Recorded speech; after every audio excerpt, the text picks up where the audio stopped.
Good day, everyone. My name is Lukman Owolabi, and today we are examining the factors that led to the designation and development of Ikoyi as government reservation area in Colonial Lagos. First off, Ikoyi presents a perfect scenario in the study of changing relationships between state, space, and race. Now, let us delve into the facts. Before the advent of colonial rule, Ikoyi was part of Yoruba kingdoms under the direct supervision of the Ikoyi royal family. Ikoyi was a largely marshy land surrounded by the Lagos Lagoon, where the native Aworis and other Yoruba sub-ethnic groups were farming and hunting. One of the farming endeavors was Oko a coconut plantation that existed around Falomo, Lagos Polo Club area towards Obalende. It was this coconut plantation that necessitated part of the area being referred to as Alagmo, where we now have the famous Alagmo police station. In the early 20th century, the British colonial government set out to claim ownership of Ikoyi via the 1908 Ikoyi Lands Ordinance that required landowners to register their property within a year or forfeit same. The Ikoyi family challenged the law via the courts in the 1920s, but were largely unsuccessful.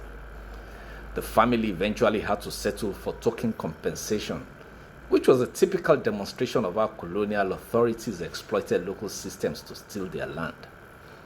In 1919, the colonial governor, Sir Frederick Lugard, complained that the residences of Europeans and natives were hopelessly intermixed, and he thereafter took the decision to develop the already established Ikoyi reservation area far away from locals to accommodate the increasing number of British officials and businessmen, excluding all Nigerians except domestic servants.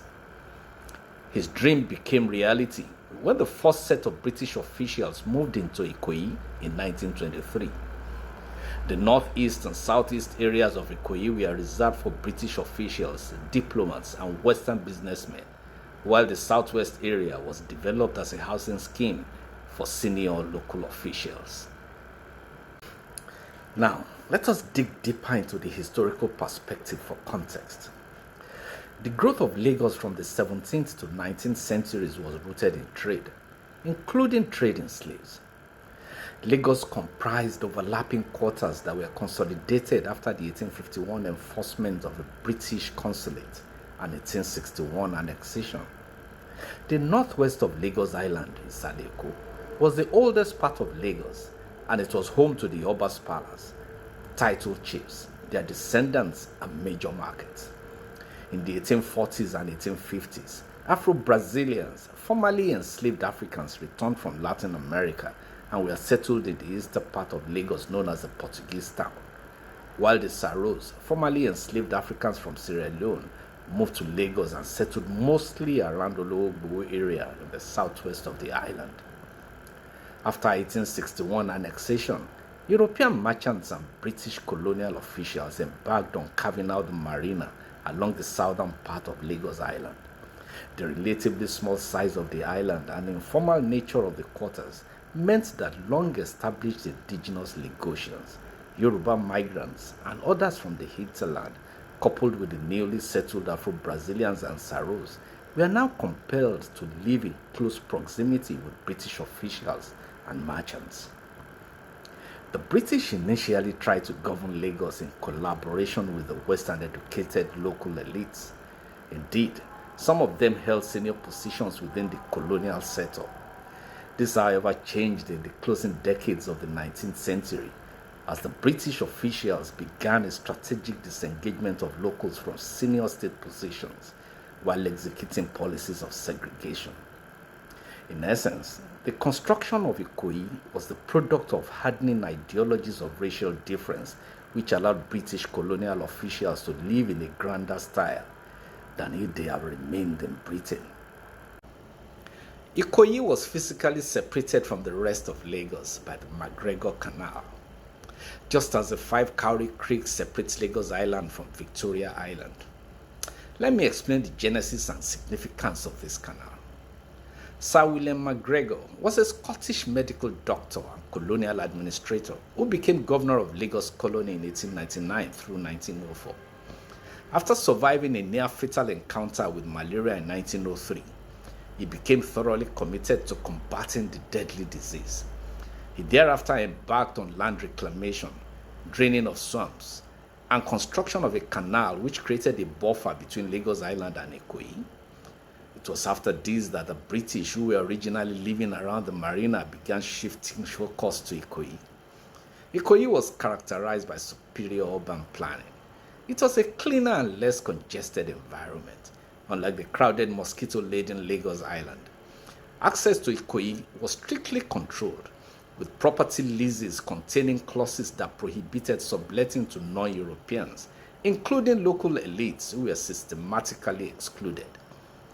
Ikoyi remained officially designated as European Reservation until 1938, when British officials, sensing growing resistance to apparent racial segregation, were forced to rebrand Ikoyi Reservation Area as Government Residential Area. This was how the term GRA found its way into our vocabulary. Any wonder the landscape of Ikoyi is littered with roads like Bodilon, Alexander, Gerard, Glover, Cooper, McGregor, and Milverton roads.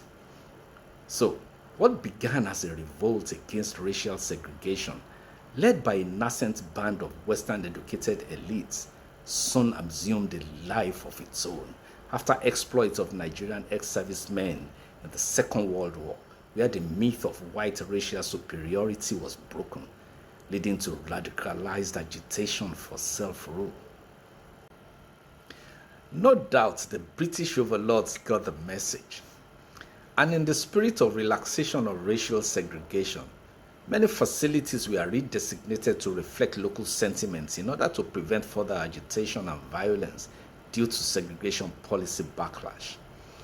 The European Hospital on Awolowo Road was in 1947 renamed Military Hospital, while the European Club established at Ikoyi in 1938 was renamed the Ikoyi Club.